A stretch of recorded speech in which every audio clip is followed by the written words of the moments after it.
Thank you, Dan, and a very good evening to you. Well, it was back in August that these two sides last met. West Brom's first home match of the season, a battle between two of the pre-season favourites for promotion. Albion dominated possession. The game ended all square, but you could argue the tone was set. That was Steve Bruce's Baggies against Rob Edwards' Hornets. They meet again with Slaven Bilic and Carlos Corberán, the opposing managers. A situation that's symptomatic of poor starts and high stakes and the relentless fear of failure. West Brom had responded. Bottom of the table on November the 1st. They've had the fourth best record since, manoeuvring themselves up to the fringes of the playoff chase, and they'll be within a point of the top six with a win tonight. For Watford, the form has stayed much the same. They had the 10th best record when Edwards was sacked. They've had the 10th best record since, and yet they eye a top 5 berth this evening as they seek a first win in 6. The well-oiled revolving door to the manager's office here has also been fitted to both the dressing room and the physio's room. And whilst the Hornets may feel that constant ins and outs and injuries have provided the raw ingredients, they still haven't got the recipe right as yet. They have Daniel Bachmann in goal today as they make one change to the side that came so close to sealing the league double over Burnley. Gaspar, Porteous, Hoot and Morris at the back four. It's a new centre-half partnership. Porteous and Hoot both signed in January. They both settled brilliantly. Chowdhury and Kone in midfield. Sarge, Pedro and Sema and Davis up front. The bench, Lusa, Arouge, Bakuna, Cabaselli, Assombalonga, Martins and Hamer. West Brom, Griffiths in goal, Furlong, O'Shea, Peters and Townsend, Chalobah and Yakushlu, Wallace, Swift and Albrighton, and Thomas Asante, with Ajayi, Diangana, DK, Malumbi, Grant, Reach and Button on the bench. And the referee, Tim Robinson, who, as we mentioned earlier, has shown a red card in 3 of his last 4 championship games. Courtney Sweetman-Kirk, I'm delighted to say, is alongside me. What are you expecting tonight?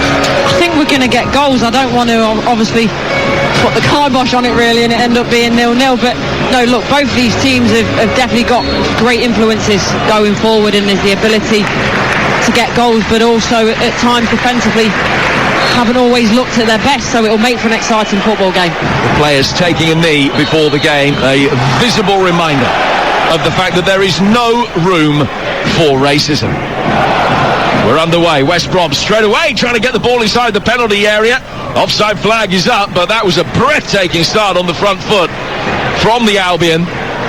Pace of the front runners suggests that the top 2 places is going to be beyond these two, but Watford and West Brom are amongst several in a congested championship peloton who can certainly stake a claim for a happy ending, because at 2/3 distance, only 10 points separate 4th from 16th, and both of these will be hoping they can make a run from the pack to ensure that they have got a ticket for the playoffs.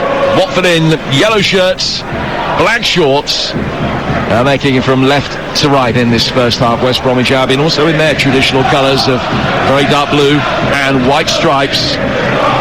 Thomas Asante putting the pressure on Bachmann, but the Austrian goalkeeper spreads it wide out of the Watford left, where it's played forward towards João Pedro. He'll control it and lose it and then win it back, all in the blink of an eye, and the 21-year-old Watford captain sprays it down towards the veteran Spaniard Mario Gaspar on the right-hand side, playing it right back again today. He has had spells in the heart of the midfield. It's Hamza Chowdhury that's in that role for Watford today, alongside Kone, and Chowdhury's in possession here. Playing it back for Porteous to the Dutchman Hoot, the former Southampton man. Now played by Kone, back for Hamza Chowdhury again. Chowdhury working forward to Ismail Assar. He's fouled by Oke Yakushlu. And it's a free kick that Watford will take just on halfway. 90 seconds gone on Talksport 2. It's Watford 0, West Brom 0. West Brom, you see they're being so aggressive in terms of trying to win that ball high up the pitch off Watford. They've just dropped into a bit of a block now. In terms of that aggression is going to serve them well going forward. They're going to need that, but then the calmness when they do get the ball to connect passes. Ryan Porteous just trying to chip one over the top for the run of Ken Sema. But it goes through for Josh Griffiths, the young West Bromwich Albion goalkeeper who spent the first half of the season on loan at Portsmouth. He actually made his Albion debut against Blackburn last week, but more than 100 games in his career out on loan at various places, so by no means a completely untested rookie, and preferred to Dave Button in the starting lineup today. Who? The long ball forward. Townsend can get his head to it on the edge of the penalty area, but the retreating Chalobah is given a free kick away, and Watford have a set piece in a pretty decent area here, Courtney. It's about 10 yards outside the box, marginally right of centre. Yeah, it's a good area, and I spoke about that aggression that West Brom are going to need to get back, get behind the ball, but Chalobah there is just too much, and especially in the area when you're getting closer to goal, doing that halfway line, that's absolutely fine, but then giving away free kicks in this sort of area is always dangerous. Ken Sema's the player that stands over it. Watford have got 6 strung out in a line across the edge of the penalty area. 2 in the wall. Sema just trying to dink it in there, and it might break for Porteous, but not quite. It took a defensive header on its way through, and the first corner of the night has gone Watford's way. And it's a good free kick, just dinked over and put back across in a very good area, and as you say there, Porteous, he's done the right thing. He probably couldn't have gotten any earlier, might have been offside if he did, but it's a well worked set piece from Watford.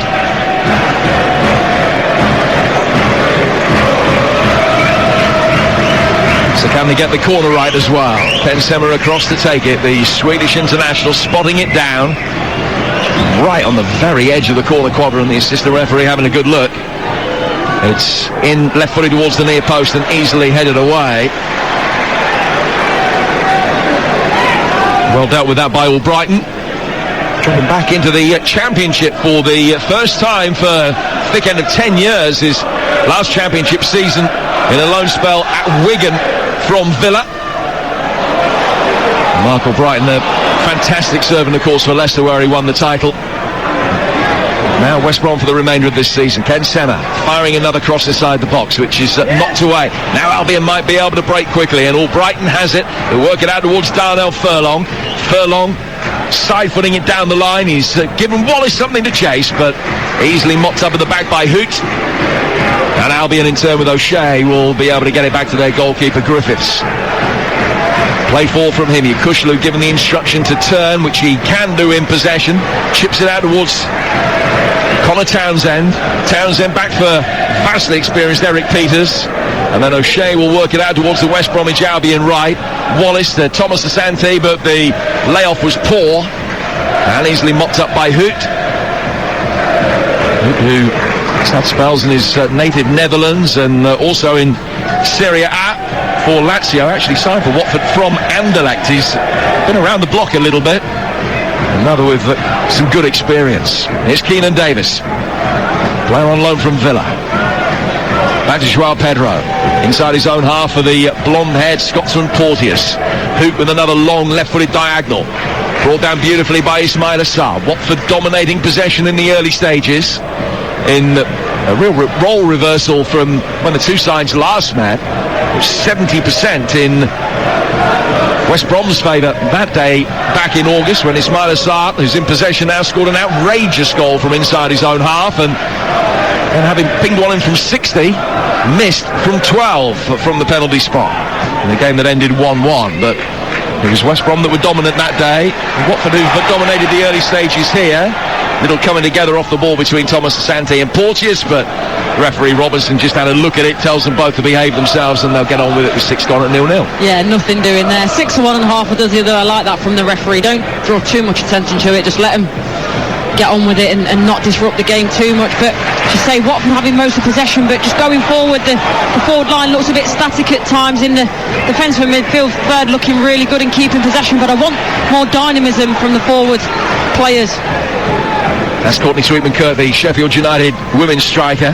Hoots in possession, finds Porteous, who signed last month from Hibs. Both of the new Watford centre-halves have already scored a goal for their new club.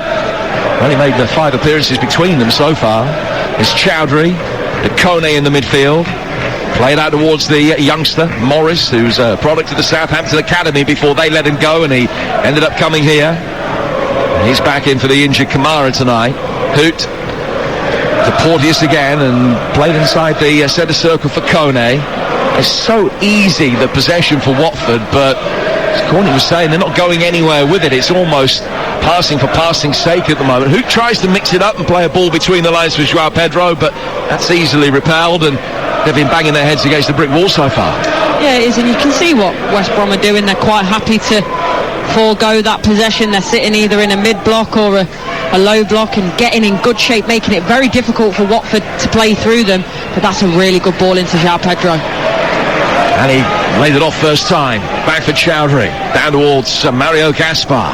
Former Villarreal man, made more than 400 appearances for them. Chowdhury through the middle, or Kone, oblivious to the fact that Chalobah was coming in. Chalobah caught him.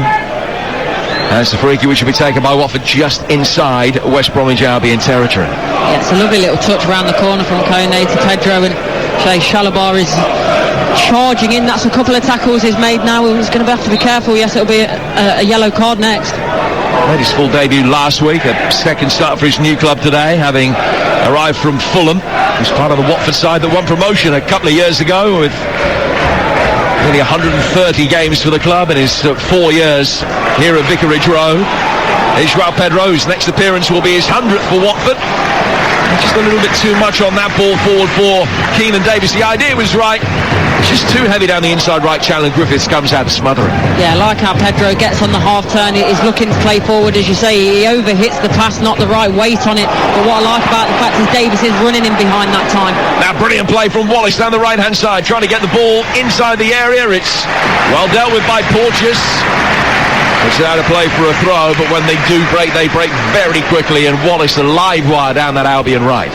Yeah, and that's the danger, isn't it, for Watford, having all that possession, keeping it, but then when they do lose it, just say West Brom is so good going forward, and they're clinical the way that they play the ball forward.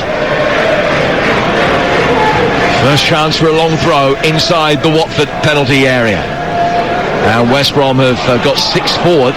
It's actually taken back towards Yakushlu. Now a chance to fire it in. Heads go up for it, just too high for Thomas Asante.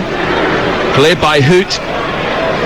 Wallace going back to the deepest of the Albion outfield players. It's very intelligently worked by Peters, and then a flying ball inside the penalty area was met by Thomas Asante. Threw himself at it almost Superman style. He went in with Porteous, and it goes out of play, having touched neither of them, and out for a throw that Mario Gaspar will take. We're 10 minutes in here on Talksport 2.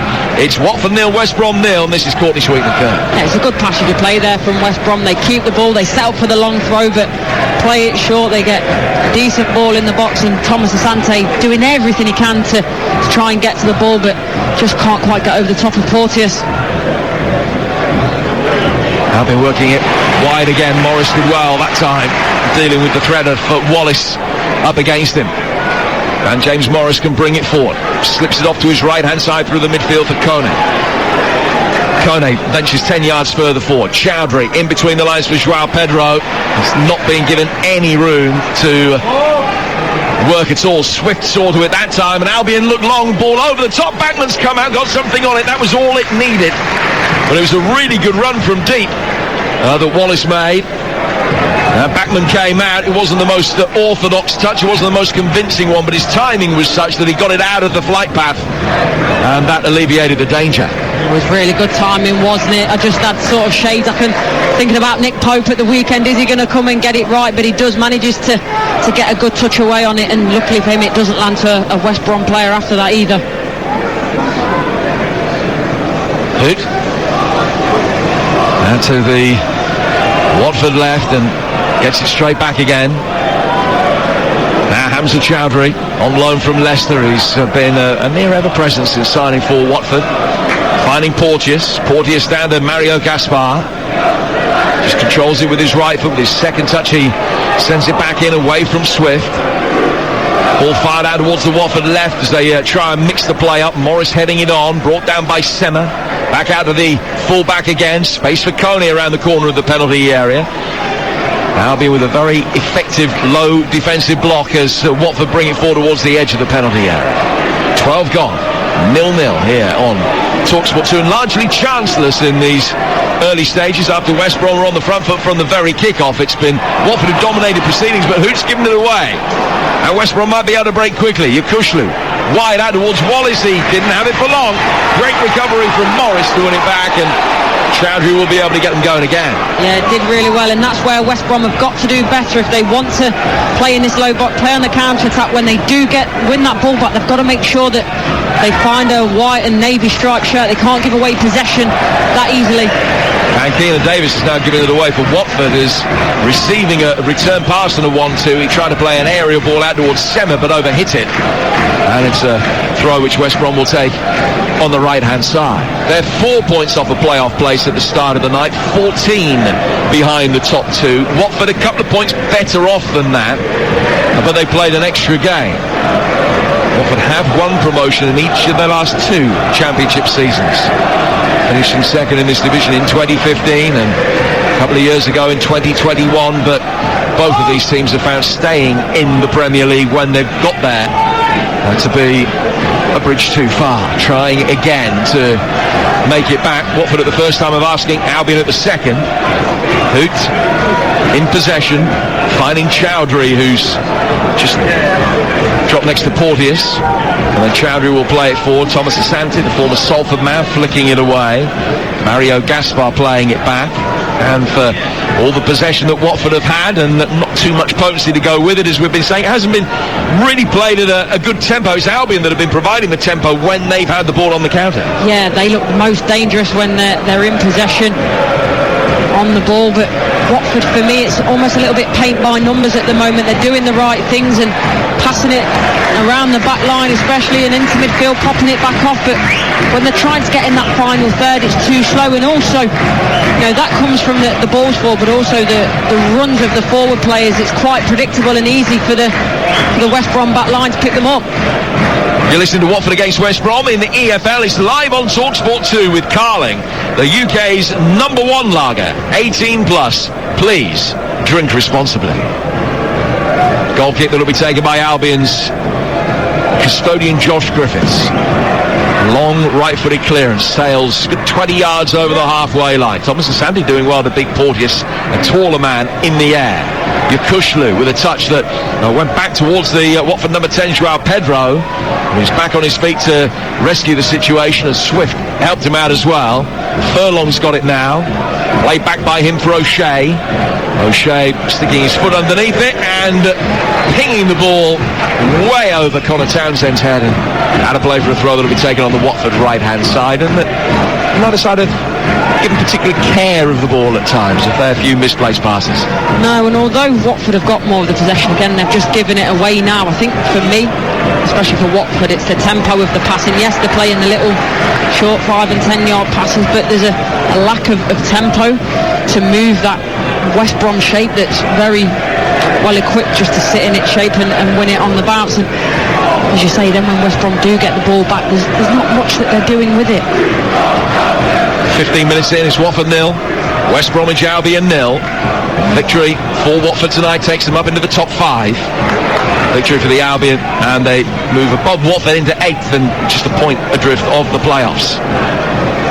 Chalobah trying to work the ball out to Wallace on the Albion right. Well, it goes out of play for a throw, which will be taken on the Watford left-hand side by the young full-back, James Morris. Tomorrow night on Talksport 2, we're on air at 6. Around the grounds with Ian Danter from Plymouth, Matt Holland, Danny Mills and Mickey Gray as well. Our live game for you here on Talksport 2 tomorrow night. Plymouth against Cheltenham from Home Park in the Papa John's Trophy semi-final. Yakushlu playing it for Albion, down towards Townsend. Former Scunthorpe defender playing it through the midfield. West Brom this time in possession, stringing the easy passes together. Furlong back for O'Shea. Now towards the right flank. Swift laying it back for O'Shea again. And all the way back for Griffiths. No real intensity in the Watford press. Talked about the way that Birmingham had joy against West Brom in their recent victory against the Albion at St Andrews, pressing almost every time the ball came. Watford haven't done that to try and put the pressure on the Albion back line, although it is a different keeper tonight. Yeah, but you'd expect them to do that, especially when you think about this front three, the pace and the power that they've got. You know, if they really go at teams, go at defences, it's a scary prospect, but they're just happy to sit off. They're not going in a mid or low block so much like West Brom, but they're just happy to let them have it even though they are higher up the pitch.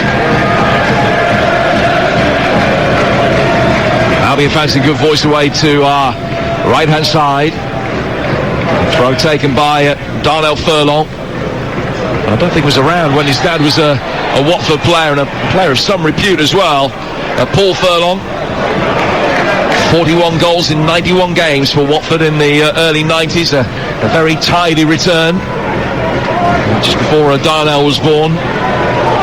Here's Hoot. Getting it from Porteous and then playing it back to his goalkeeper, Backman. So much shadow boxing going on in the opening 18 minutes here on Talksport 2. It is still 0-0 and largely chanceless so far. Mario Gaspar for Joao Pedro, who Watford just haven't been able to get on the ball.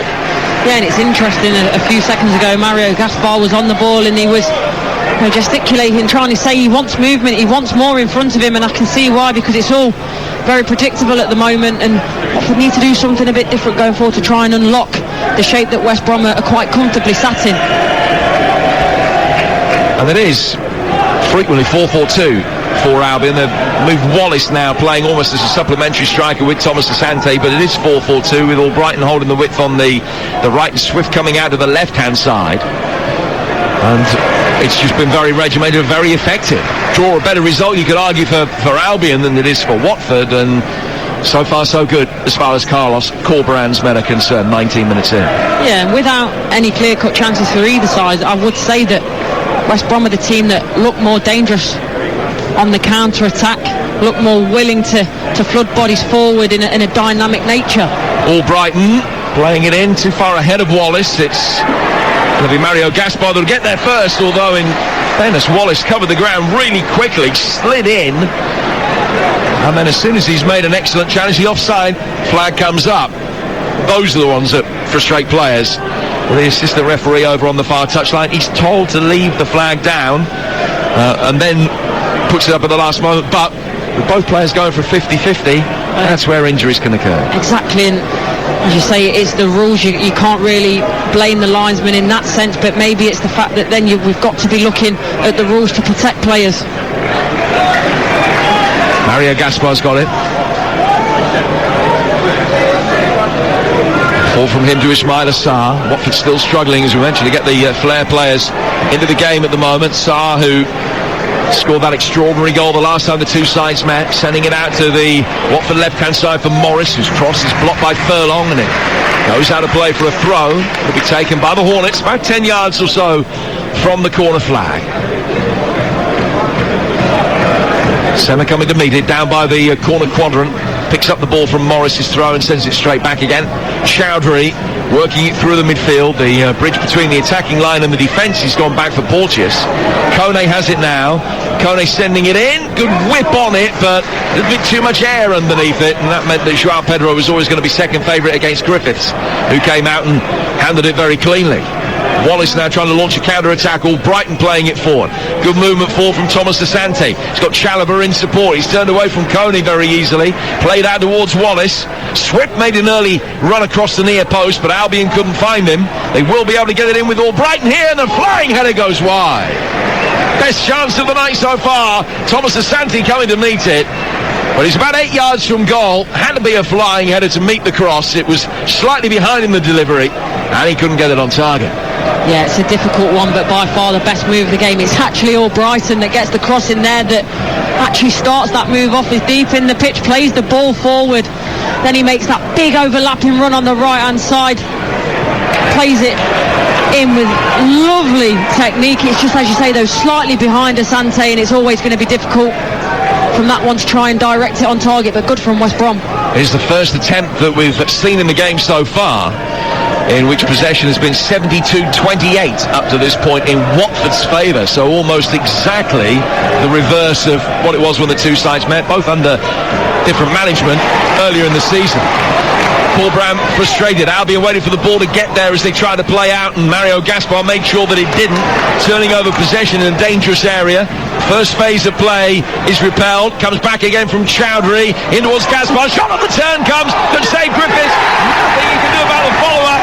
Ken Senna puts it in, and midway through the first half, Watford score with their first shot of the game. A goal eminently preventable from an Albion point of view. Shot from Keenan Davis, well saved by Griffiths. No defensive cover for him, and Semmers there to slot it in from 3 yards out. 1-0 Watford. First time we've seen a good bit of quality from Watford, and it ends in a goal. And I think Mario Gaspar does ever so well here on the second phase. He's on the half turn in the box, just ever so well to get the ball in. It takes a bit of a deflection on the way through as well, but then the fact that Griffiths does so well, he'll be so disappointed that there's no defenders helping him out there. On the swivel, the initial shot, he saves it, but then Ken Senna is there for an easy tap in, but where were the West Brom defenders?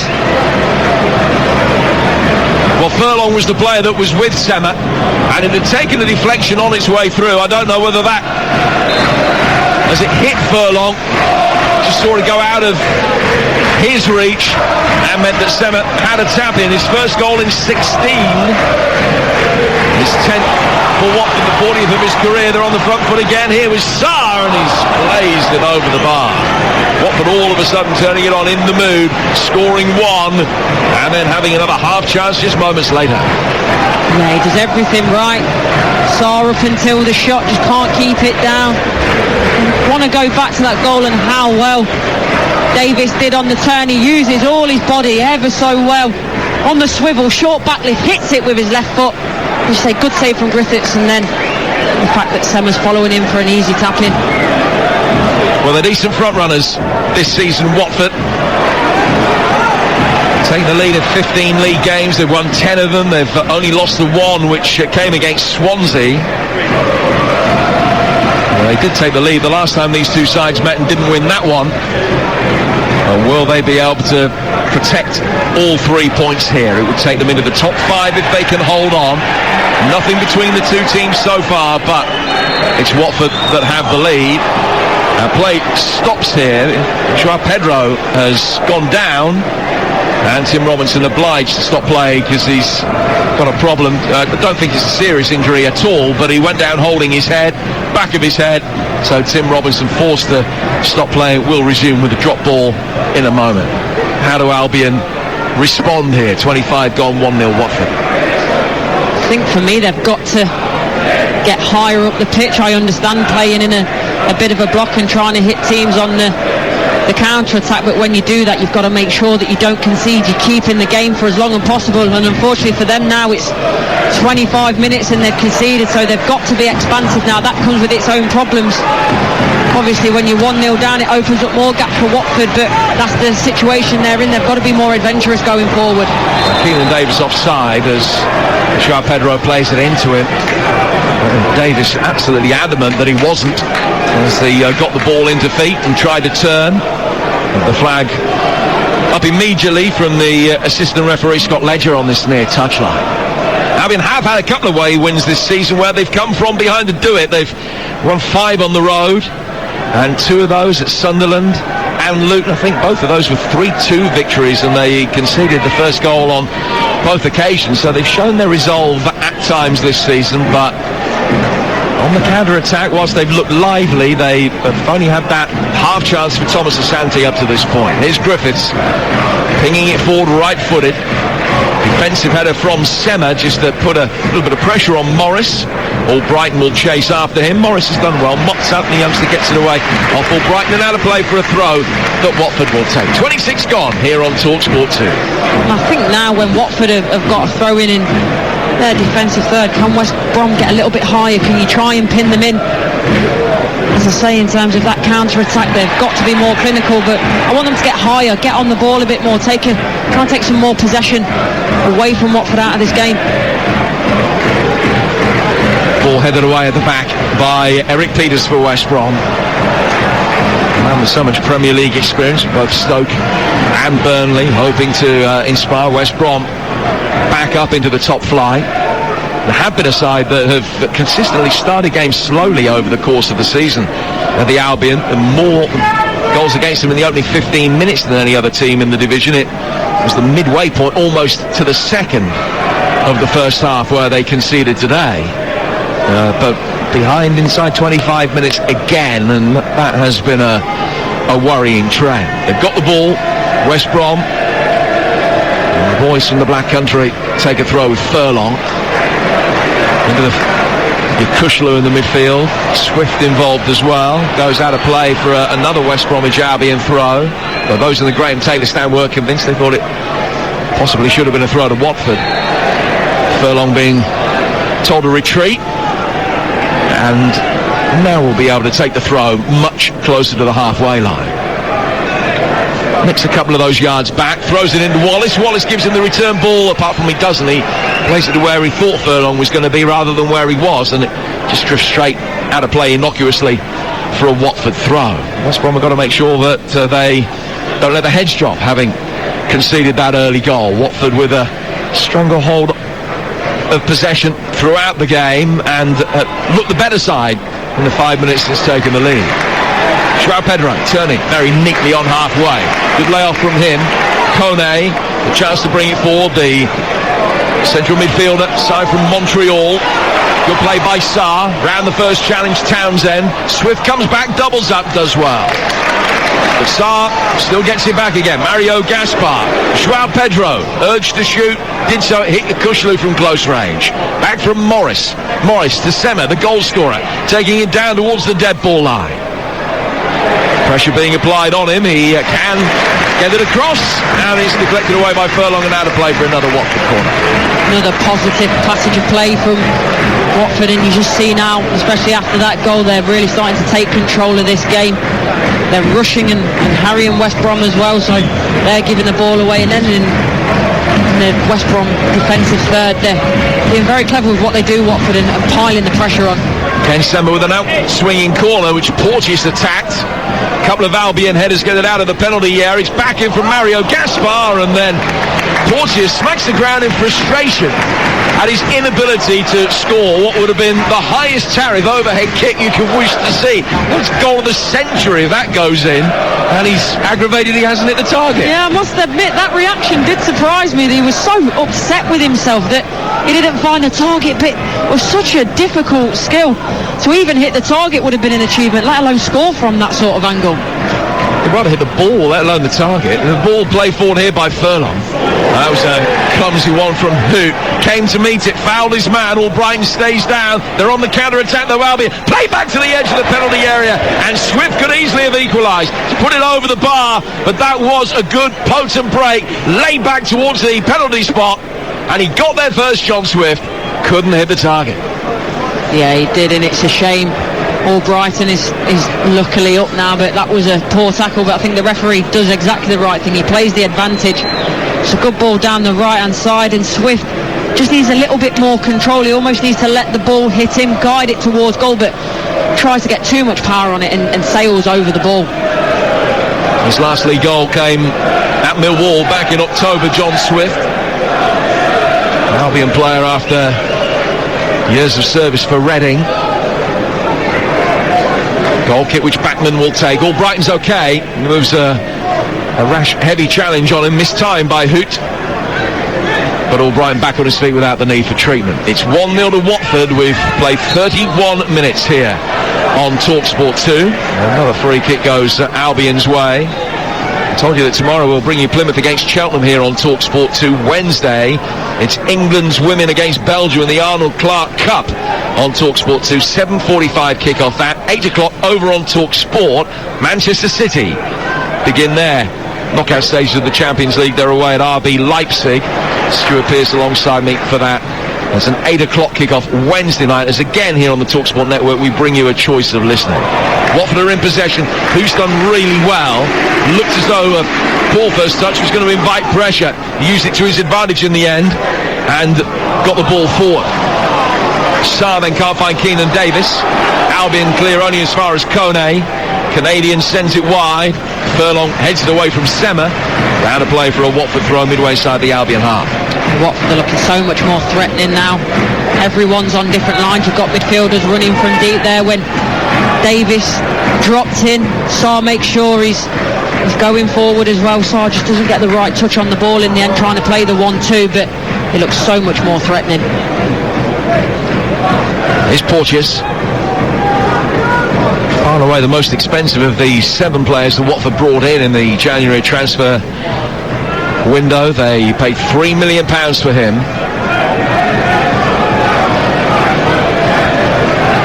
Now he comes to Mario Gaspar.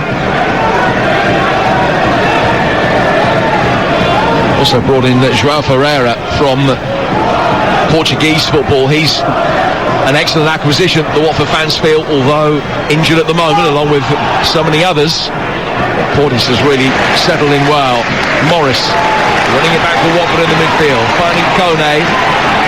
Sema providing the width on the Watford left-hand side. Sarr at the back post, Keenan Davis trying to get in there as well as Sarr delivers, but the ball was blocked by Furlong before he got to the penalty area, and it goes out of play for a throw. Just waiting for the ball to be returned by one of the Watford supporters who had to go in front of one of the empty seats to be able to pick it up. Sema taking the throw as quickly as he could. Hoot playing it back out towards Morris on the Watford left. Just his 9th senior appearance for the club tonight. Furlong stops him getting a cross in. And Watford will have a throw in almost identical position to the last one. Down by within about 10 yards of the corner flag over on the Hornets left. 12 minutes to go to half-time here on Talksport 2. It's Watford 1, West Bromwich Albion 0. And the throw taken back for Hoot. Chowdhury. Playing forward for João Pedro's onside. Sema making a good run, gets to the byline, plays it back. Sarr was his target. Very well dealt with by the Albion back line, albeit at the expense of a corner.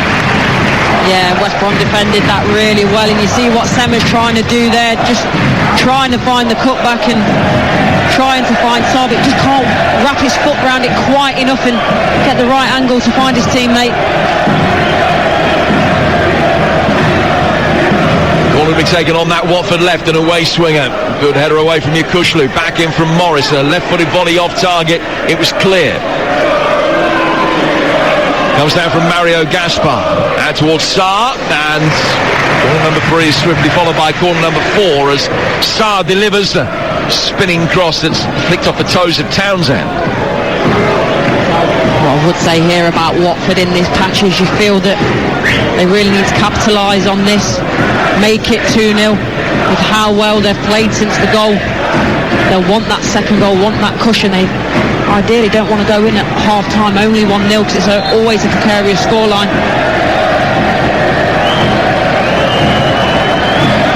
Sema across to take the corner, has just been told to wait for a moment. The referee's watching the 2 Watford centre-halves and the 2 Albion players marking them. So real in-swinging delivery, was going to go straight out of play for another goal kick, but Furlong not in a position to take any chance. He's got his head to it. It wasn't quite the communication that Albion would have wanted. He's conceded a needless corner here, and Sema will trot from the right flank very languidly out to the left to take this latest corner. Yeah, he's not in a rush, is he? But as you say there, the communication has got to be better. Furlong, that's going straight out for a goal kick. Someone needs to tell him, he's got to be better in terms of the awareness and knowing what's around him.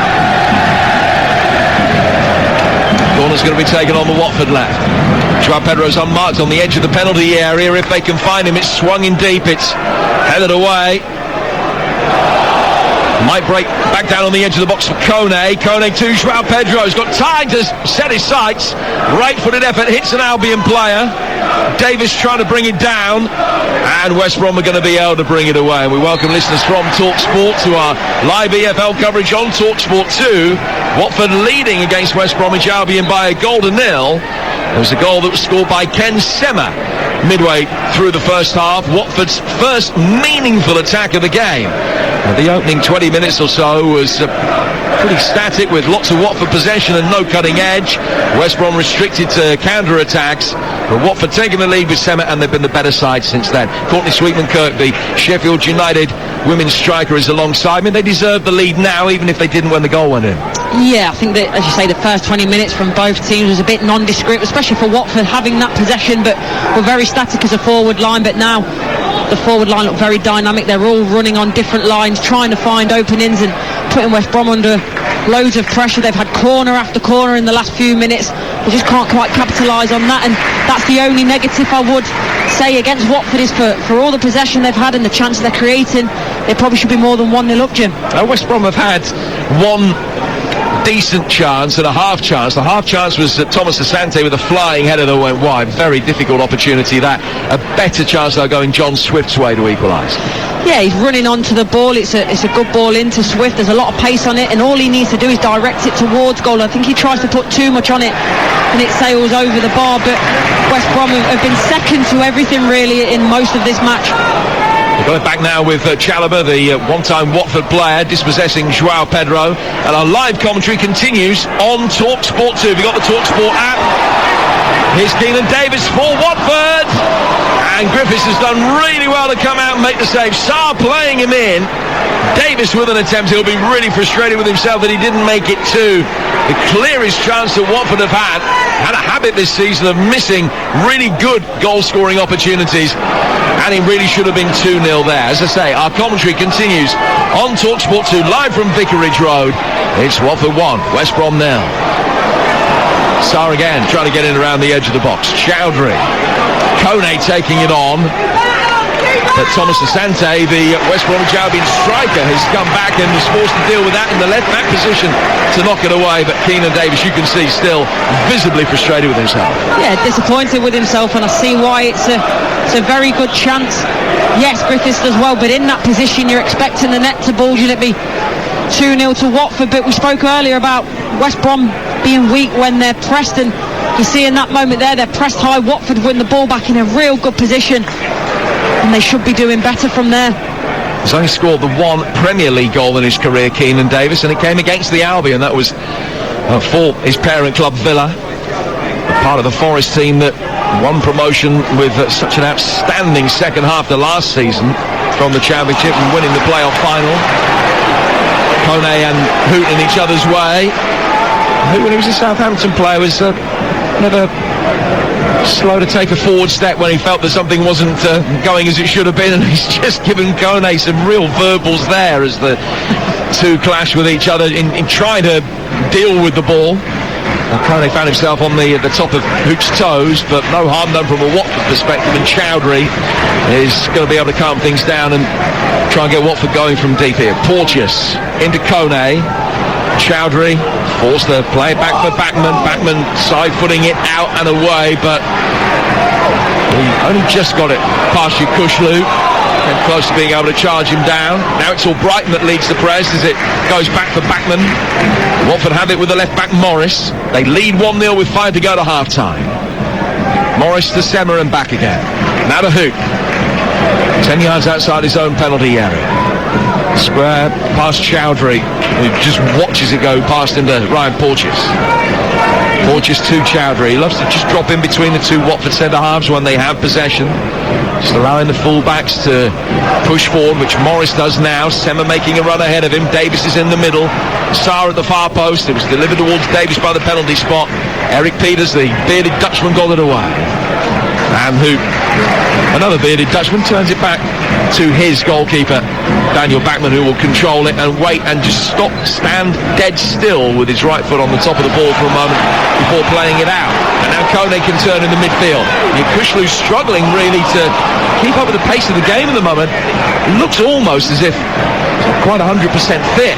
Kone breezed past him there. Ball comes in from Morris. Davis, off balance, heads it wide. Difficult chance that. It's 1-0 Watford. Yeah, it's a difficult chance. Just over the top of him, so he can't quite get the contact that he likes. But I'll tell you where that Watford attack comes from. So West Brom are changing tack a little bit. They're trying to go forward. They're trying to press to win the ball back high up. But the problem is there were 5 West Brom players that went up. They got past in the press. And then at that point, they're outnumbered at the back, West Brom, so they've all got to go as a unit because the midfielders and the forward line have gone, but the defence are still quite deep. There was a massive gulf in midfield there, and I think it was Kone that could then get on the ball on the half-turn and play the ball out to Semmer. It wasn't a great ball in the end, but West Brom are deciding to press now. They've got to do it as a unit. Long way to go, and both of these teams will cite first-hand experience of last week, knowing that No game is over until it's over. Watford within moments of completing a league double over Burnley, only to concede in stoppage time. Albion conceded in the 89th minute against Blackburn, which means they come into this one on the back of only one win in 5. Such stark contrast to the brilliant form they'd shown prior to that. Here's João Pedro bringing it forward down the Watford right. It was well dealt with by Townsend. The ball just for a moment stationary right on the touchline. Gaspar gets it, gives it away. Play through the midfield and Furlong read it, and he'll be able to bring it forward. Man is much more slightly built than his father was. He's lost possession. Kone wins it back, and now the Canadian drives forward just for a moment's 5 against 4 here for Watford. Kone trying to go alone, ends up having the ball cleared into him, which brought him down. Kushlu with the challenge. It flicked it up into Kone, and the momentum and strength of that knocked Kone off his feet. And now it's West Brom's opportunity to bring it forward quickly. All of a sudden it's got really stretched. Ball out with Albrighton. Brighton showing for the return pass, which wasn't forthcoming. Doesn't get to Thomas Asante. And Watford doing well with Sema, who's covered a lot of ground tonight. Buoyed by his goal, and he's won it back and finds Mario Gaspar. Yeah, he's normally out on that left-hand side, but comes in to win it back. Fantastic feat. Then calm and composed just to set it off back to his defenders, and that's clever there. Managing the game because it got stretched for a few minutes. I mean, the first 20 minutes were pedestrian at best. This last 10 minutes has been electric. It's almost been like a bit of a basketball game, end to end, but that's when someone just needs to bring the calmness to the game that Sema did in that moment. João Pedro acknowledges a rare poor touch as he tried to play the ball down towards Mario Gaspar and got the angles wrong, and he stood and looked at the error he'd made. He raised his left arm above his head. It's a throw to West Brom on the left-hand touchline. It's taken by Townsend. A chip forward by him. Swift will chase after it. Mario Gaspar's there first. Takes it down towards the corner flag and clears. Headed back by Peters. Kone back inside his own penalty area. And it's really good defending that by Hoot. Backman came out and was justified in doing that. But Hoot saw that Thomas Asante might get there first. And Wes Hoot got in between the pair of them. Heads it away and out for a corner. Yeah, I think as a defender in that situation, if you're not 100% sure that your goalkeeper's coming to get it and you know you can get there, then go and get it. Yes, the communication left a lot to be desired, but at least it's not in the back of the net for Watford. Albion have their first corner. Watford have had 5. It's going to be swung in right-footed by Swift. It's a deep one. Headed away, cleared out the edge of the area. Oh, Brighton through a crowd of players. It hit a Watford player. Big appeals that it was a handball. Watford player involved immediately puts his hand to his head and stays down. It is another corner rather than the penalty. And it's not going to be taken for a bit because it was hit with real pace from Mark Albrighton. Smacked it in. It would have been close. It did indeed hit the head of Ismail Assar, and you can understand how it knocked it off his feet. Yeah, it's a wonderful strike, and Assar does ever so well. He doesn't shirk this. You see players in that situation turn the back, but he takes it full on the face. A minute of stoppage time. In comes the corner, headed down. A couple of ricochets, and then the whistle. And it's a free kick which will be taken by Watford inside their box, and they'll be able to eke out the last few seconds of the first half to guarantee themselves a lead at the interval. Decent last 3 or 4 minutes from West Brom. They still need further improvement, you feel, for the start of the second half. Yeah, they do, and I think that strike from Albrighton, though, it's one of those where it could have gone absolutely anywhere, and this is what I was saying about Watford when they're on top, the amount of chances they had. You know, equally, that could have deflected off the side of Sarr's head and gone in the back of the net. So when they are on top, when they're creating chances, Watford just needs to be a bit more clinical. Davis almost guilty of making a back for Kushlu as the long ball was played for by Backman. And the last touch of the first half is John Swift's. And the Albion coaching staff sitting behind us. James Morrison and Michael Happily sprinted down the stairs to give their thoughts about what has been seen in the first 45 minutes in conjunction with those of Carlos Corberán, who will be honest enough, I know, to admit that the better side are winning. Goal coming midway through the half with Ken Sema. Nothing in the game prior to that. Corney described it perfectly as being pedestrian at best. It has rapidly improved after Ken Sema's goal. Watford the better side in the intervening 20 minutes or so until a late flurry from Albion before half-time. But at the break, the scoreline probably paints a pretty fair reflection of what we've seen. Watford 1, West Brom 0. So confirmation of the double change then as far as West Brom are concerned. Grady Diangana and Jason Malumbi coming on. Chalobah and Albrighton are the two players that haven't reappeared for the second half. Watford line up with Bachmann in goal, Gaspar, Porteous, Hook and Morris, Chowdhury and Kone, Sarr, Joao Pedro and Sema and Davis, and West Bromwich Albion. As we get back underway, Griffiths in goal, back four of Furlong, O'Shea, Peters and Townsend. Watford on the front foot right at the start of the second half. Sarr claiming it should have been a free kick down by the dead ball line, but nothing given. And West Brom will win a free kick as Chowdhury goes in late, and he's going to pick up a yellow card, joining Wesley Hoot in the book. Eventful start of the second period, Courtney Sweetman. It was, and I think initially that decision for Sarr's right. In terms of, yes, there's a little bit of contact, but not enough to go down the way he did. And then there you see with Chowdhury is a bit late, and I'm seeing Joao Pedro now speaking to Tim Robinson, the referee, and I don't know whether there's a bit of frustration in that challenge from Chowdhury, the fact that they didn't get the free kick for Sarr on the right-hand side. So that Albion side, Griffiths in goal, Furlong, O'Shea, Peters and Townsend, and then Yukushlu and Malumbi in central midfield. Wallace has come out of the right-hand side, Diangana's on the left, and Swift is in support of Thomas Asante up front.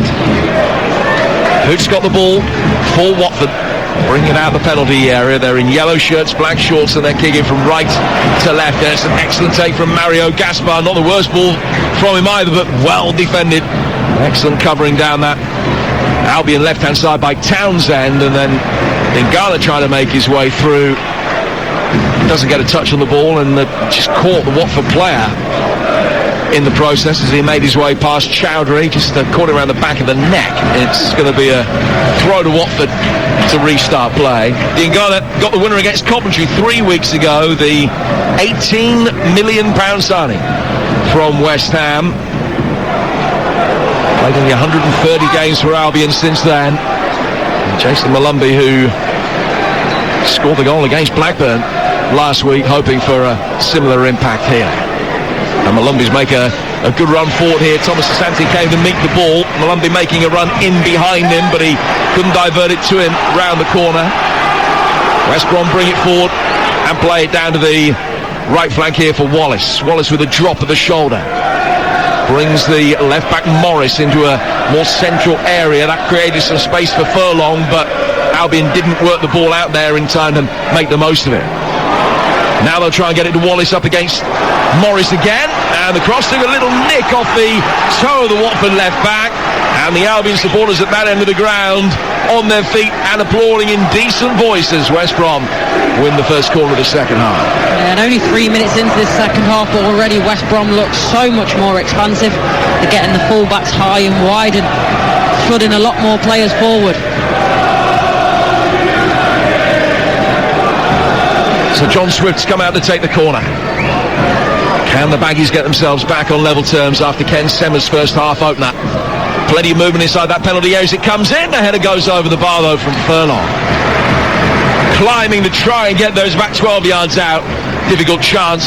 Couldn't quite get high enough to get his head over the ball, and his header goes about a yard over the bar. Yeah, it's a good opportunity though. It's a good leap from him. He's almost balancing it on top of Porteous at one point. It's difficult to try and get over that ball and try and direct it on target, but more positive signs from West Brom in this second half. Albion working back for their goalkeeper Griffiths. Play for by Yukushlu, and the Turkish international out towards Townsend. Townsend's ball through the midfield. The retreating Swift plays the way that he's facing. Back for Eric Peters. O'Shea picking it up now on the edge of the penalty area. O'Shea, who hasn't missed a minute of league action all season. The Irishman's been a great acquisition. Ball played out to the West Bromwich Albion left, and Diangana can turn in possession, one of two West Brom half-time substitutes. Malumbi the other, finding Furlong. Back he goes now into the feet of Diangana. West Brom a completely different prospect in this second half. Ball in from Wallace was well-intentioned, just couldn't quite get the trajectory right, and it was too far ahead of Bradley Thomas Asante and goes through for the goalkeeper. But that was better from West Brom, getting decent delivery in from a wide area. Now they're on the back foot though. Morris at the other end, that's a good ball in. Davis waved the right foot at it, tried to bring it down with his heel, couldn't do so, and West Brom quickly get it forward. And here they come with Wallace flashing it in. Thomas Asante, after a Watford deflection of Porteous, couldn't bring it under control. And it's Watford's turn to get the ball in the midfield and almost bypass the midfield and get it forward on the counter. So open with 5 gone in the second half. Yeah, and that's the thing for West Brom. They're going forward, they're flooding bodies. The problem is when they lose the ball, it's almost like a role reversal of the first half. Watford have got space to play on the counter-attack, but West Brom, look, they know they've got to take chances now to get themselves back on level terms in this game, and it's, as you say, it's so open, and it's just who can profit first. Have won 5 of their last 9 away games in the Championship, even though they've lost each of the last 2 at Birmingham and at Burnley before that, and they've had a cup exit at Bristol City in that time as well. So 3 away defeats in a row in all competitions for the Albion coming into this. Watford's home record actually pretty tidy. They have lost 4, but they've beaten each of the top 4 sides in the Championship here at Vicarage Road this season, which is some record. Ball is cleared by Backman. Plenty of power and distance on it, not a lot of finesse or accuracy. And West Brom bring it down at the back and get it forward towards Kushlu. We're 51 minutes in. It's 1-0 to Watford. Albion with a spirited response at the beginning of this second half. And they got it with John Swift. Taking it out to the left-hand touchline. He's under pressure there from Kone. The Canadian forcing him to play it back through the midfield. O'Shea cleverly drops his shoulder, gets Furlong going forward. Jed Wallace on the right-hand side. Thomas Asante making a run through the middle. Malumbi is in there as well. Cross goes over the head of the 2 Albion players who were waiting for it inside the box. And it's cleared by Watford, but Kushlu picks up the seconds and gets there ahead of João Pedro. And possession has completely turned in West Brom's favour in this second half. Yeah, and it's unbelievable how the changes for West Bromwich Albion have changed the outlook of this game now. It's West Brom that are trying to sit in their shape, just trying to get a few moments of respite to try and get the ball back, but the tables have turned and West Brom are having that possession, looking dangerous going forward. The first half 68-32 in Watford's favour. Early days in the second half, of course, but it's 74-26 for West Brom at the moment. The ball play forward for Watford. No chance for Keenan Davis to be able to get on the end of that, and a few murmurs of frustration from Watford fans as another pass goes astray. Albion in control now. Kushlu played forward down the left-hand side for Townsend. Good reverse ball from Dean Garner, back to him. 3 in the penalty area, he couldn't find any of them. Cleared out only as far as Swift. Swift bringing it forward onto his right foot, thought about a shot, leaves Mario Gaspar on his backside on the edge of the penalty area. Ball recycled out of the Albion left for Townsend. Back for Kushlu. Referee has to take evasive action. Ball avoided him. Swift can bring it down. Played forward by Furlong. Thomas Asante turning, trying to get himself into a shooting position. As he does so, Hook forced him wide and it's gone over the bar and out of play for a goal kick. It's a shame there because Thomas Asante initially, I think he takes up a really good position. I like the ball in from Furlong. It's fizzed in to his feet and you want Thomas Asante there to try and take it on the half turn, but he has to come back, and then from that point it's always going to be difficult. Yes, he gets the shot off, but nowhere near troubling Daniel Backman. He's got 11 goals this season, Brandon Thomas Asante. 7 of them in Albion colours, the other 4 for Salford before his move. It's his first season at this level. Watford bringing the ball forward and winning a free kick in the midfield, and a yellow card is going to be shown to Eric Peters. It's the first to an Albion player today. He joins Houghton Chowdhury in the book. Watford take the free kick inside their own half. Porteous actually behind Hoot. Played for by him towards Morris. Carlos Corberán, very animated figure on the edge of the technical area for West Brom at the moment, but he'll be thrilled at the response that his side have shown. Senna down the line for Morris. That's not the worst ball in. It's headed away and out of play for a throw, which will be taken on the Watford left-hand side. The delivery from the young fullback. Throw taken, and João Pedro has it. He's gone back to halfway. Porteous, who the only outfield player deeper than him, playing it forward, and he lost it, and Wallace has it, and Wallace can break forward down the right-hand side of the area. Thomas Asante, right-footed effort coming in on the edge of the penalty area from Malumbi, brilliantly stopped. They get a corner as the next cross is headed away by Kone, but what an outstanding move from West Bromwich Albion, getting the ball forward quickly. It's a really good save. They do ever so well. I think it's Swift that actually gets the touch on it and does actually what he should do in the first half when the ball comes out to him. He just tries to guide it into the goal. Bachmann's equal to it, but this time he does get it right. He gets his head over the ball, makes contact, and aside from a fantastic save from Bachmann. Swift taking the corner, headed back in towards the edge of the 6-yard box. It's gone through a crowd of players. It's put in for 1-1.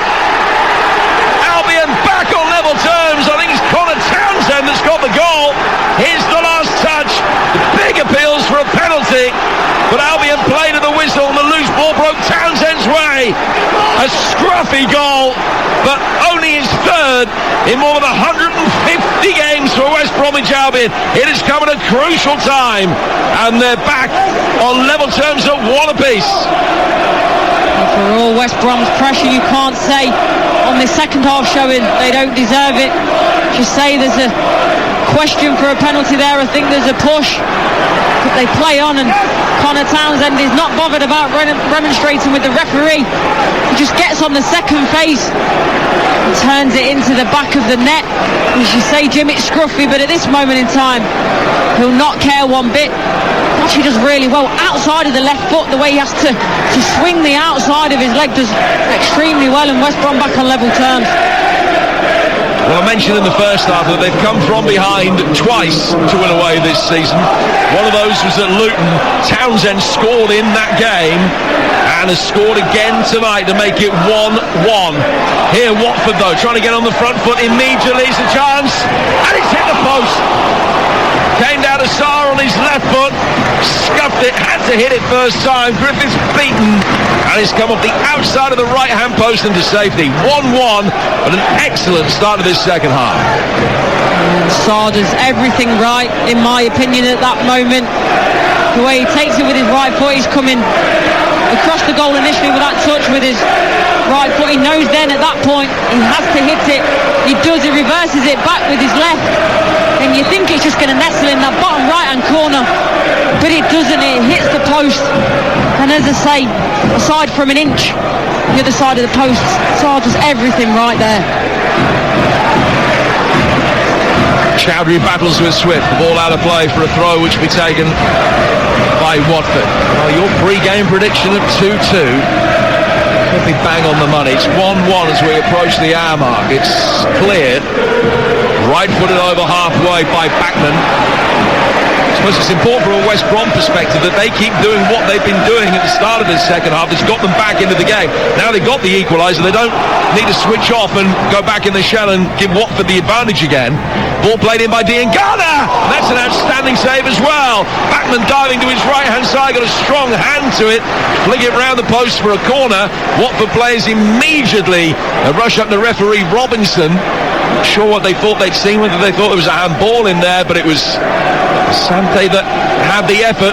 Diangana doing well, and it has hit his arm. The referee didn't see it. I think it would have counted because the referee hadn't seen what it hit, but it hit his arm. In comes the corner, flicked on at the near post, cleared emphatically by Sarr, and Peters will let it run out of play at halfway for a throw that will be taken by West Brom. 59 gone, Watford 1, West Brom 1. Can barely catch my breath, so I don't know how these players feel. It's being played at such a frenetic pace in this second half, and West Brom, as you say, Jim, they've got to keep doing this. It's what's got them back into the game, and it's if they are to go forward and win it, that's how they're going to do it. Getting players forward, getting balls in the box, and Watford just can't deal with them at the moment.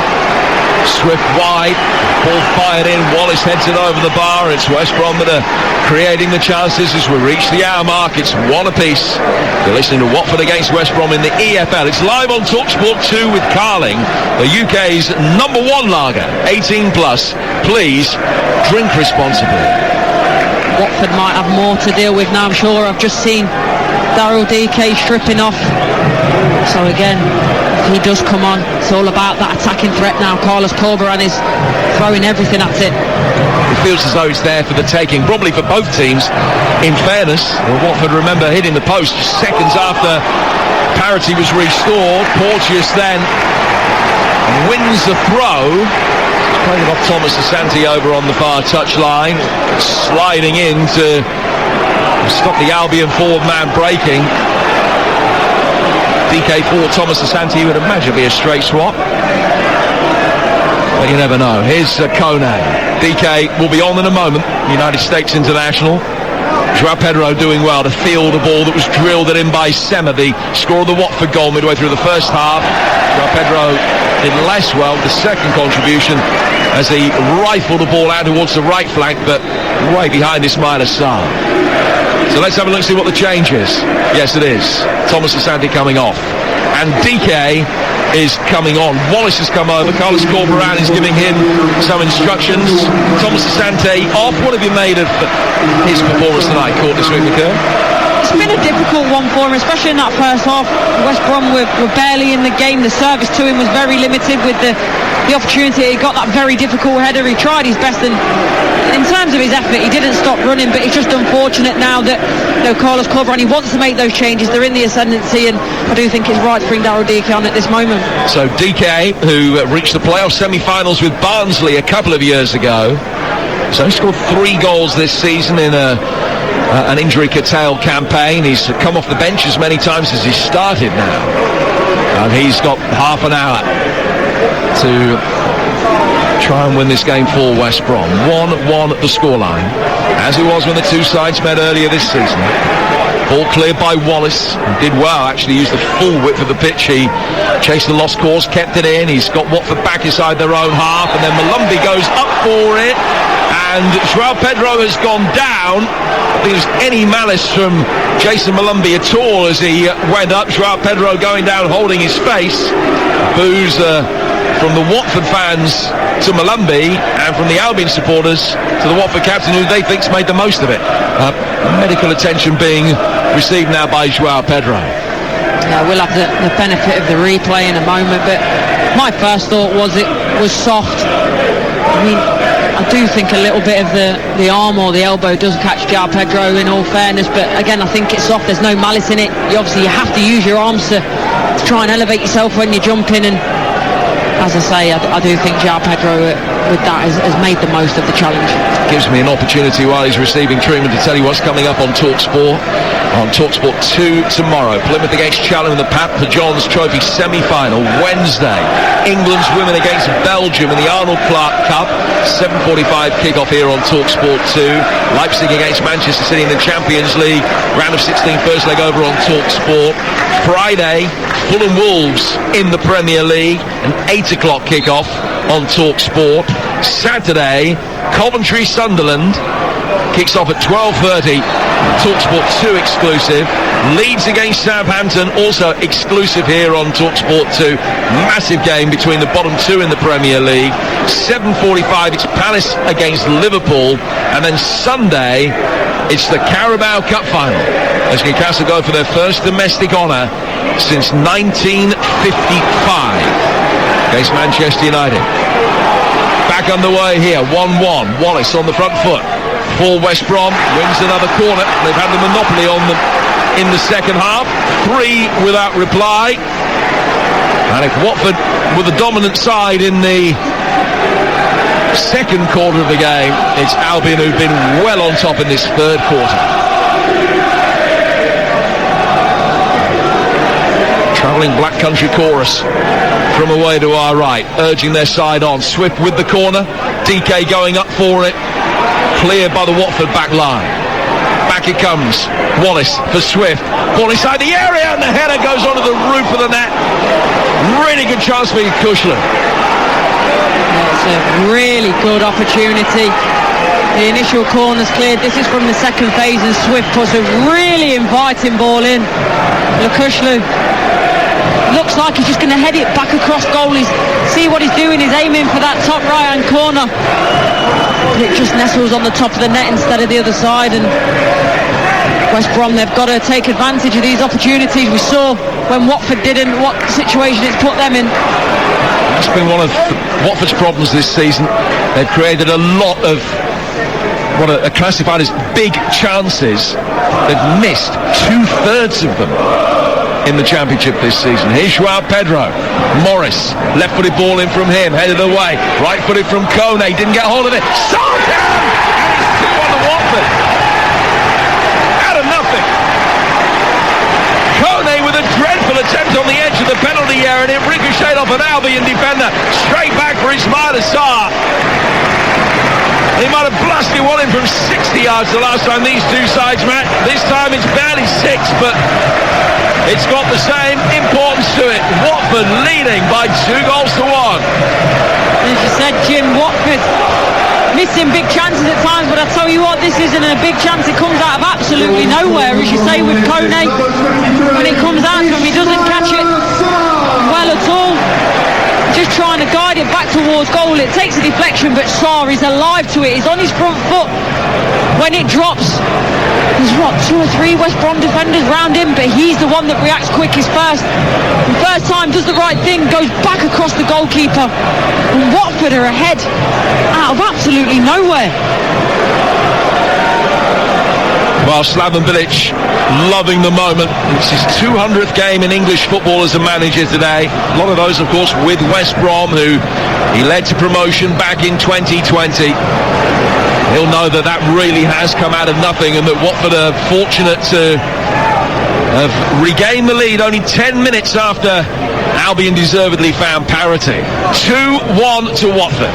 Here's DK for West Brom, trying to bulldoze his way through past who stood his ground and ends up winning the free kick, which will be taken on this near side. Midway through the second half, you sense there's a lot of football left to play yet. I still think your 2-2 could come to fruition. Yeah, I definitely think there's more goals in this one. It's going to be interesting now to see how Watford approaches. Obviously, they went behind. West Brom equalised early in the half. So then they had to go out. They knew they had to go and attack to try and get themselves ahead again. So now what do? Do they keep going forward? Do they try and go ahead 3-1 and get more between themselves and West Brom? Or do they almost sit in a little bit, defend, try and now manage the game and take the game away from West Brom? It's going to be interesting to see what Slaven Bilic instructs his side to do. Well, we haven't seen any action off the Watford benches yet. Imran Louza, a high quality midfielder, is there. I wonder whether he might be introduced before too long. Hoop with the clearance, hit Wallace, but broke Watford's way for Chowdhury. Now to Morris. Morris on the left-hand touchline, finding his captain Joao Pedro. Joao Pedro whacking his right foot through to try and bend it out towards the far touchline for Ken Sema. Mario Gaspar climbs high. Kone's boot was up, but referee was happy that that was fair. Peters inside his own penalty area sends it down towards the corner flag. Albion can play their way out, but they've lost it with Malumbi, and it's how to play with Yukushka, beg your pardon. It's how to play for a throw to be taken over on the far touchline by Watford, level with the edge of the West Bromwich Albion penalty area. Watford 2, West Brom 1 here on Talksport 2. Opportunity for the Hornets to get the ball inside the penalty area. The home crowd infused again after a 20-minute spell of nervousness, and the nerves permeating, you felt, from players to fans and vice versa as well. They've got their noses back in front. Will they be able to protect the lead this time? Sema sending the ball from the inside left channel over to right back for Mario Gaspar. Up the line from him to Sarr, then chip forward again. It's It'll be easily dealt with by Yakushlu, and the offside flag was up anyway against Kone.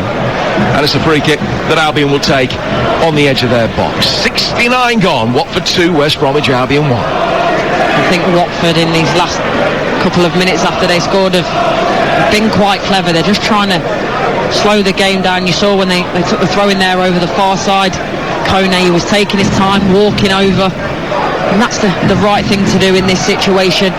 West Brom were far in the ascendancy. The Watford goal came well against the run of play, and now for Watford it's about how they manage the moments going forward. Wallace plays it down the line. DK chases, hoops there, and puts it out of play for a throw that'll be taken on the West Bromwich Albion right hand side by Darnell Furlong. He needs a ball first, and the match ball has gone down towards the concession stand. Now came the steward, got the ball, and instead of throwing it to Furlong ready to take the throw, he just threw it straight onto the pitch. Now Furlong now has the ball in his hand, and he too will throw it straight onto the pitch. He's waiting for a little bit of movement. Wallace trying to provide that. It's flicked on dangerously inside the penalty area. Cleared out for Townsend. Not such a good attempt as the one that brought him his goal a few minutes ago. And it's out of play for a goal kick that Backman will take, and we're in the final 20 minutes at 2-1 to Watford. It's interesting there, that decision from Townsend. And before Watford got themselves in front again, I think that ball would have been recycled. They'd have kept it gone from side to side as they were doing, and tried to get a better ball in the box, but that momentum was shifted in the game, and Albion have it back, and they have parity back.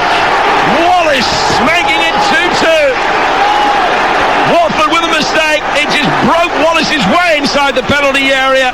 Just opened up his body and siphoned it into the bottom right-hand corner. Watford 2, West Brom 2. They worked hard to get the lead back and have surrendered it within 4 minutes. Well, and I said about West Brom and Townsend there, the decision making, but what about this from Watford? Only a couple of minutes ago I said for them it's about how they manage the big moments of the game. Backman playing it out to Porteous, not too bad initially, but then the ball into Hamza Chowdhury that he plays first time, it's on the bounce, it's difficult. You can argue, we're just seeing the replays here, it's difficult for the Lions people in real time. I think Jed Wallace is probably half a yard offside, but he doesn't know that at the time, plays it first time, goes back across Backman. It's a wonderful finish, but it does look half a yard offside. It's very easy, having seen the replay, to say that the goal shouldn't have stood. The movement, the way that the defender was pushing forward, the Albion player was pushing in, can absolutely, completely understand how the mistake was made.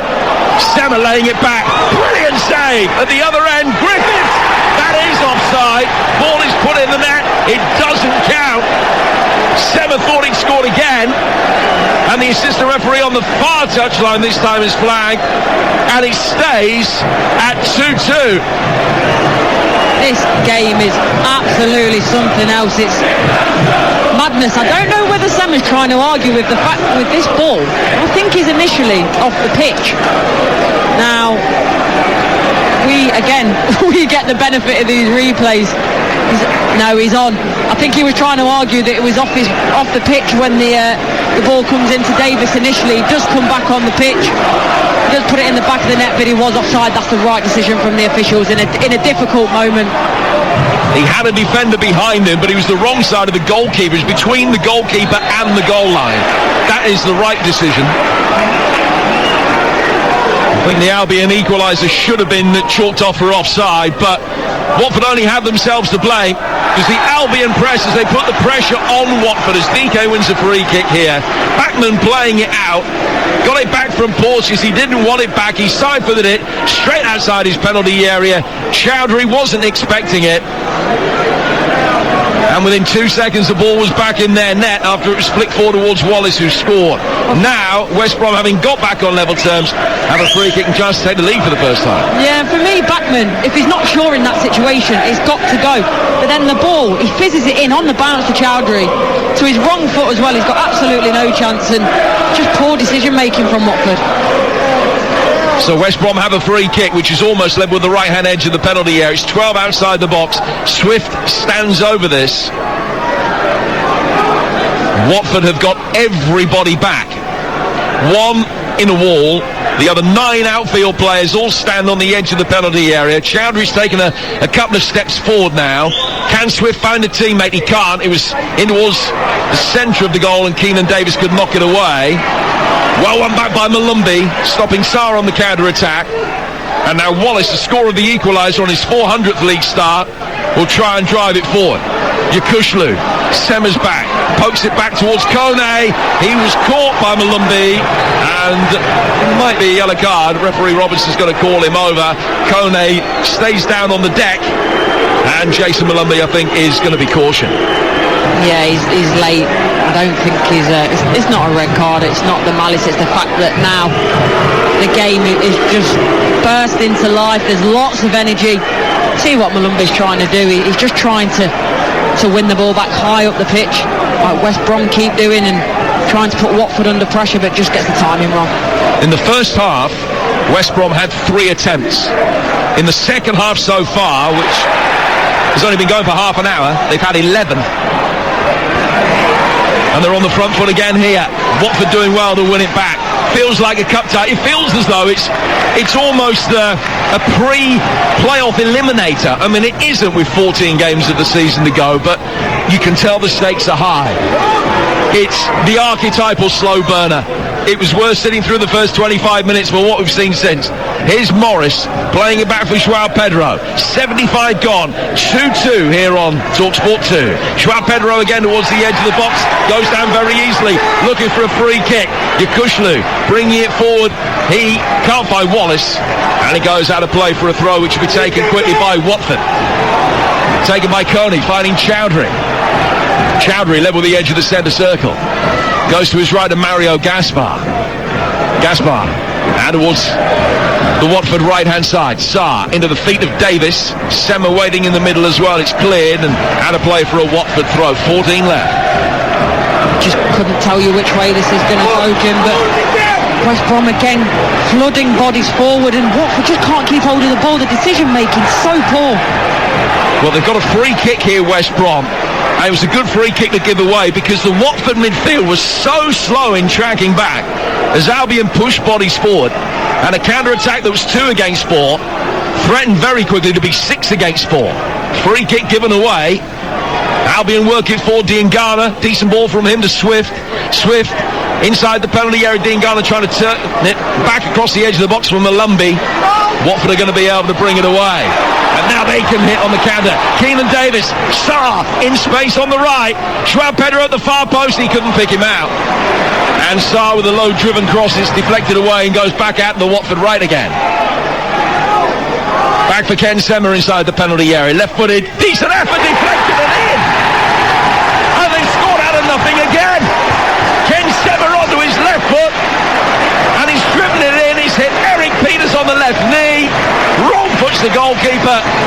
And Watford lead a thriller by 3 goals to 2. It's not very often that I'm lost for words, but I just don't know what's going on in this game. It's unbelievable. West Brom in the ascendancy. They score, they get picked back again. Watford, and going forward, Watford haven't shown too much in this second half. They've got 2 goals out of absolutely nothing. Initially this ball out from Davis, it's too late for me to go out to Sarr. It's the right decision, but then when Sema cuts in here, I think it's just more out of hope more than anything. And then Peters sticks a leg out, it's in the back of the net, and somehow Watford are 3-2 in front. I don't quite know how. West Brom by far the best team in this second half, but Watford are the more clinical. Well, the Tannoy announcer gave it as a Ken Sema goal. I'm sure it will go down as an Eric Peters own goal, even if the original shot was on target. It's 3-2 to Watford. The second half in which West Bromwich Albion have been much the better side. The 2 teams have traded 2 goals. We've seen 4 in a 22-minute spell, 2 at each end. Albion have equalised twice. Now they're looking for a 3rd equaliser. Here's Diangana. Chase after a ball that was overhit by John Swift, and it goes out of play for a goal kick. Watford will feel that they deserve that bit of luck after the second West Bromwich Albion equaliser was Not ruled out for offside, but they've had some luck. The second goal deflecting into the path of Sarr, and the third one deflecting off Peters. It's not been classic finishing from Watford, but it has been a classic game. No, and that's football, isn't it? It's the irony of the fact that in the first half they created all the chances, weren't clinical. In the second half, and the 2 goals they've scored is probably the only 2 chances. I say they've created, they've basically been given, really, and it's been a crazy game. West Brom make another change. Carlin Grant coming on. He's replaced John Swift. Carlin Grant, who scored against Watford at the Hawthorns, hasn't scored in any of his last 15 league games, which is a run that stretches back to a match against Wigan back in August. Watford are going to be making a change in a moment as well. Bakuna is the player that's going to come on. Is it going to be a straight swap, Bakuna for Kone? Looks like it. Yes, it is. Kone hobbling off, put a shift in and gets a good ovation. And Leandro Bakuna, who played in the Premier League for Villa and Cardiff and nearly 100 appearances in the English top flight, Curaçao international, is coming on for the final 10 minutes. Bakuna for Kone, Watford's first change. Albion have made 4. 10 to go. And you sense the scoring still isn't finished yet. You see the pace of the game as well. It's taken its toll on these players and the Watford players especially. You see there Kone, before he went off, he went down with cramp. João Pedro went over to the side in that break and getting an energy gel on board. Carlin Grant flicking it out of the left hand side for Diangana. One of his classic 4-4-2 now as far as West Brom are concerned. It's almost 4-2-4 as they're playing with Wallace and Diangana high on the flanks, BK and Grant in the middle. A lot of ground for Kushlu and Malumbi to cover in behind them. And West Brom still dominating possession in this second half in the way that Watford did in the first. Watford 3, West Brom 2 on Talksport 2. Jim Proudfoot and Courtney Sweetman-Kirk talking through the action in a pulsating game at Vicarage Road. Albion have got it. Left back Townsend, one of the goal scorers tonight, firing it forward. Free kick has been given West Brom's way on halfway. Townsend spots the ball down, plays it back for Peters, whose own goal at the moment is the decisive goal. O'Shea has it. O'Shea laying it back, and then Peters finding his goalkeeper Griffiths. Right-footed ball forward over the top from him. DK going up for it, making life difficult for Hoot. He did make it back for him, and Hoot has taken an awkward fall. He's okay, he's back on his feet pretty quickly. Watford's number 44. And play will resume with a free kick to Watford about 15 yards inside their own half. 3-2. Now you see it now, the management of the game. I criticised them earlier. Hoot has gone down, sat on the floor. He's probably going to get a yellow card for his troubles potentially, because he sat down, stood back up. But these practices, they're the dark arts of the game, but Watford won't be bothered if they come out winners tonight. Well, Imran Louza is going to be coming on for Watford, a player who's made such a difference when he has been fit over the course of this season. Substitute in the last 2 games after 4 months on the sidelines. His last Watford start coming against Millwall back in October. He looked the part when he arrived and got himself into the Premier League side last year. And he's going to come on here for Ken Sema. So Sema, who's scored 1 and played a very significant part in another with the cross shot that was deflected in off Eric Peters. He makes way, and Imran Louza is on. He will sit that little bit deeper in the midfield, and Watford will just try and protect what they got with 7 to go. Yeah, just that calming influence just in front of that back four. But for me, Sema was Watford's best player today, not just in possession but out of possession down that left hand side, tracking back, doing the dirty work as well as getting the glory at the other end. Hook's back on his feet and he's just being led away.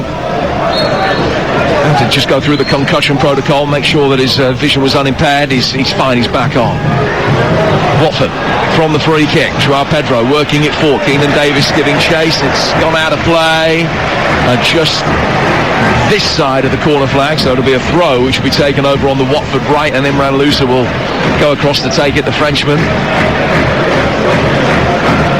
It is a throw rather than a corner. Yes, it is. So just flicking it up for Mario Gaspar. I also think Louza probably knew exactly that was the case, and he's just trying to run a few seconds off. And as I always say, it's not a criticism, it's an observation, because I'd want my team to do the same under the circumstances. Albion will bring it forward. They won't get it too far forward towards halfway. It's been given away, though, very cheaply in the midfield, and Yakushlu's got it.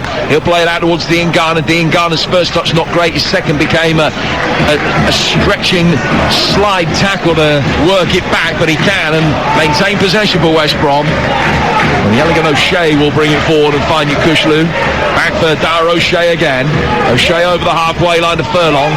Furlong into a little bit of space for Carl and Grant, and now Wallace down by the corner flag can wrap his right foot around it, try and find a teammate in the middle. It's flicked up high in the air. DK saw his eyes light up for a moment but couldn't get there, and Morris eventually acrobatically heads it away, and out for a throw that'll be taken on the Albion right. 5 to go. It's 3-2 to Watford. Furlong with a chance to launch a long throw inside the penalty area, and O'Shea has made his way forward in readiness for that. Furlong arching the back and deceived everybody. Dropped it short instead for Malumbi. Malumbi to Connor Townsend. You can understand why Albion wanted a little variation on the theme, but they haven't got it anywhere near the Watford penalty area yet, and end up giving a free kick away. That'll be frustrating, because they've got the chance, having loaded the penalty area, to get it forward, and then did precisely the opposite. Yeah, there's more than one opportunity. You can either go straight from the long throw. They don't do that. They play it short, and then you're thinking, right, okay, that's fine. Set it back and put it in first time. They don't end up doing that. Go all the way round to the other side of the pitch, lose the ball, and as you say, I think it's Diangana there. The frustration sets in, pulls a Watford player down, and gives Watford back possession at a vital time in this game. Backman taking the free kick, headed away by Eric Peters. High off his head, back in by Bakuna, headed on again. Chowdhury with an acrobatic diving header, finds his centre half Porteous. He finds his goalkeeper, and Backman just smacks it as high upfield as he can. Louza picking up the second ball. He's done brilliantly. He's drawn 3 Albion players towards him, poked it past him for Sarr. Watford looking to make it safe here. Sarr for Joao Pedro. What a save from Griffiths. Overhead kick is missed, and Albion are going to be able to bring it away, and Griffiths has just kept the Albion in the game. Absolutely unbelievable reflex save. It's good move from Watford, but Griffiths has kept them in this tie. Now brilliant interplay down the right hand side. Wallace controlling it. Porteous, DK dived over Porteous' challenge. No complaints when a free kick wasn't given his way. Porteous was furious. Albion win it back cheaply. Wallace getting inside the area. Bakuna knocks it away. Townsend coming onto it. Left-footed effort, and it hit Porteous and squirts outside the penalty area to relative safety. But Furlong on the overlap can get it in. Teased up high towards the far post. Headed back down. Malumbi going for it, missed his kick. Watford will be able to break. It's breathless, fast, frantic and frenetic, and magnificent. Louza, that wasn't magnificent. Look for Keenan Davis, and then Davis has given a free kick away. Well, West Brom having moments after Griffiths just made a great save to keep him in it. The Albion not too far away from an equaliser again. Yeah, and I think DK's got to do better there. I don't know why he's trying to draw the foul, because initially his first touch he does well. He takes it across. I think if he keeps going and stays on his feet, he can get a shot off there. But as I say, I don't know whether he's trying to win the free kick. He shouldn't be tired. He's only just come on the pitch. So strange decision for me. Porteous with a header. Keenan Davis didn't read that, but it will go back for Griffiths. He'll get it forward. 90 seconds of the 90 minutes remaining. 4 minutes maybe to be added on, something like that. Albion get a free kick. Diangana brought down. It's the right side of the centre circle as far as West Brom are concerned. Peters has taken the free kick quickly and found O'Shea. O'Shea to Furlong and back again. O'Shea to Peters. And back again. And now O'Shea will knock it just slightly forward of square for his compatriot Malumbi. Malumbi into the feet of Carl and Grant. Back it goes from Malumbi, who angles the ball out towards the West Brom right. Furlong bringing it under control. Wallace has made a good run for him. It's hitting deeper than that. DK trying to get in at the far post. Ngana was there. It's pulled back on the edge of the penalty area for Malumbi, and he sliced it wide and out of play for a goal kick. Thinking, is there another twist in the tail? I think West Brom worked this well in the ball to the back post. I think DK is a very acute angle. I'm wondering if he can potentially set that ball back from Furlong, but he doesn't. Try to take the shot on.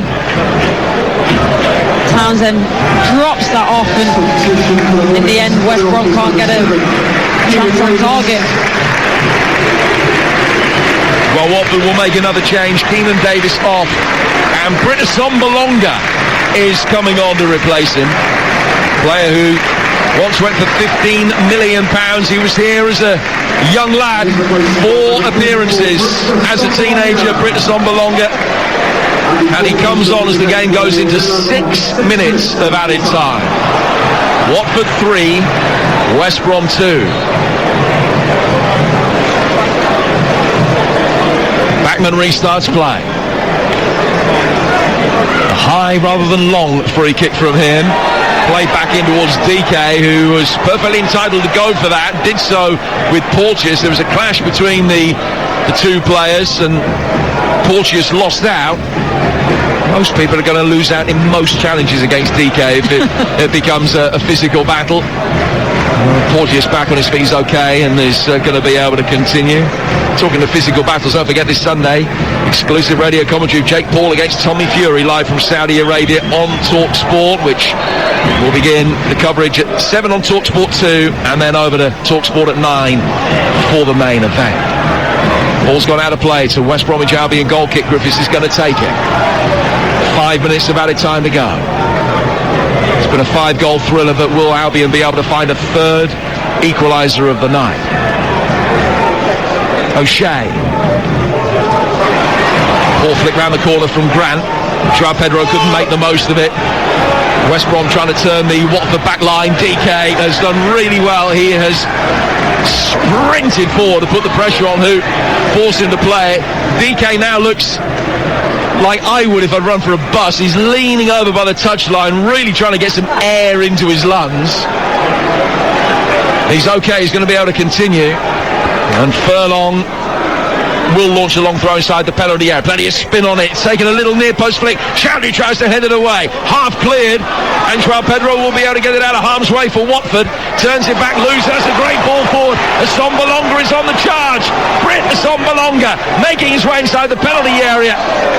And fires it via a deflection. Out of play for a corner. That'll do for Watford.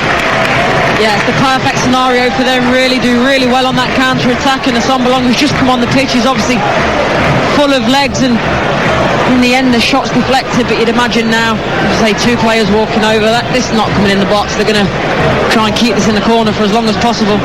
3.5 minutes they've got to withstand. Watford 3, West Brom 2. Senna, Townsend equalised. Sarr, Wallace equalised.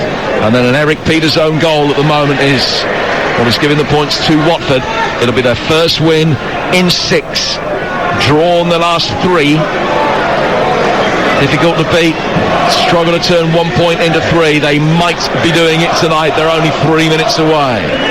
They've got to throw, having worked that corner short, and James Morris very belatedly makes his way forward to take it. Morris waiting for a little bit of movement and no hurry whatsoever to restart play. He's found his captain Joao Pedro. Joao Pedro controlling it on the near touchline. It's then hit Morris and goes out of play for a throw. Albion have nicked a good 5 yards, and Furlong will nick another 3 or 4 before taking the throw. Headed away by Morris and out of play for another West Bromwich Albion throw. Still inside their own half. 2.5 minutes to go.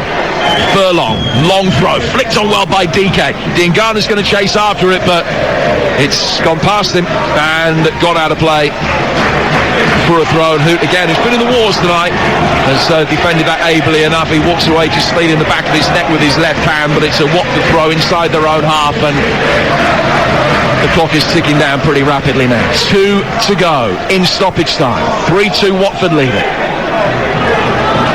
Diangana try to turn, forced to flick it back. Way back for Eric Peters. West Brom having to take a step back to take 2 forward here. And he goes to the left flank for Carlin Grant. Ball drilled forward, well controlled.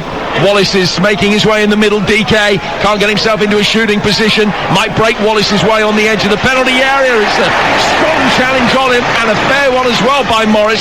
And then Joao Pedro just turns away from Furlong, who caught him. He knew that the turn was good. Joao Pedro making the most of it without a shadow of a doubt.